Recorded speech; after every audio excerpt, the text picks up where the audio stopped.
स्मृति से संवाद कब टूट गया? स्मृति से संवाद टूट गया 30 जनवरी से।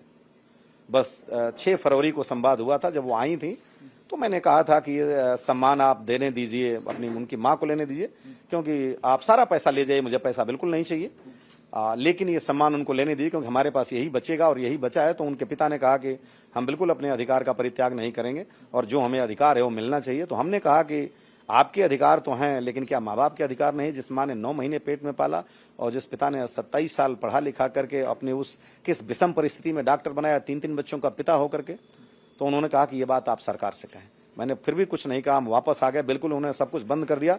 जब मेरे बेटे की बस्ट बन रही थी, मैंने उनको मार्च में 24 तारीख को दोनों व्यक्तियों को, क्योंकि एल्बम उनके पास है, मैंने उनसे ये गुजारिश की कि कोई भी आपकी फोटो हो तो हमसे शेयर करें, रेफरेंस के लिए चाहिए, क्योंकि हमारे पास कोई ऐसी फोटो नहीं है बिना हंसती हुई जो 4 साल पुरानी फोटो से बस्ट बन रही थी, तो जो कि जरा मॉडर्न फोटो बन जाती आज के उनकी फोटो से, वो भी नहीं हो पाया। तब ये दुख बढ़ता गया और राष्ट्रपति भवन में ये व्यवहारिकता हमें मजबूर की। और उसके बाद भी हम बिस पी करके घर आए थे। हमने तो अपने परिवार को भी नहीं बताया था, मेरे पिता को नहीं पता था कि मेरी बहू छोड़ के जा चुकी हैं। लेकिन मैं ये बिस पी करके जब आया और जब राहुल जी से बात होने के बाद ये पब्लिक डोमेन में बात निकल गई, तब ये बात आई है जो कि एक सभ्य समाज में नहीं जानी चाहिए थी, परिवार के अंदर होनी चाहिए थी। 13वीं के वक्त वो यहाँ थी, उसके बाद वो यहाँ से गई, किन परिस्थितियों में गई, क्या हुआ? बड़े हेल्दी परिस्थिति में गई। वो कह के गई कि मैं जा रही हूँ। उनके पिता ने कहा कि हम यहाँ पे कुछ पूजन का प्रबंध किए हैं, हमारे यहाँ लोग आ रहे हैं मिलने के लिए। हमने कहा बिल्कुल भेजिए।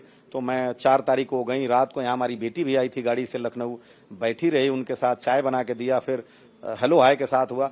जब वो यहाँ से गई तो हमको ये भी पता नहीं था कि नोएडा जा रही हैं। उनके पिता से हमने पूछा था तो वो नहीं बता पाए कि नोएडा जाएंगी कि यहाँ रहेंगी। उसके बाद वो नोएडा गई तो 4 से 5 घंटे रुकी वहाँ। वो लड़का जो चाबी देने आया उनसे कहा कि और क्या सीन है, और जो नीचे मकान मालकिन थे उसने चाय देने का भी कोशिश किया। मेरी जानकारी में शायद वो चाय रूम नहीं खोली तो चाय भी नहीं पी पाई। और उन लोगों ने अपना वो मंगाया था वहाँ खाना, फिर खाना वाना खाया जो भी था, और उसके बाद सामान पैक किया सूटकेस में और ले करके गई। और मेरे बेटे का जो सामान था वो सारे जो सूटकेस खाली करना था तो सूटकेस से अलमीरा से ला करके एक झोले में पैक करके छोड़ा, जो हमें 14 या 13 अगस्त को पता चला कि ऐसा हुआ है।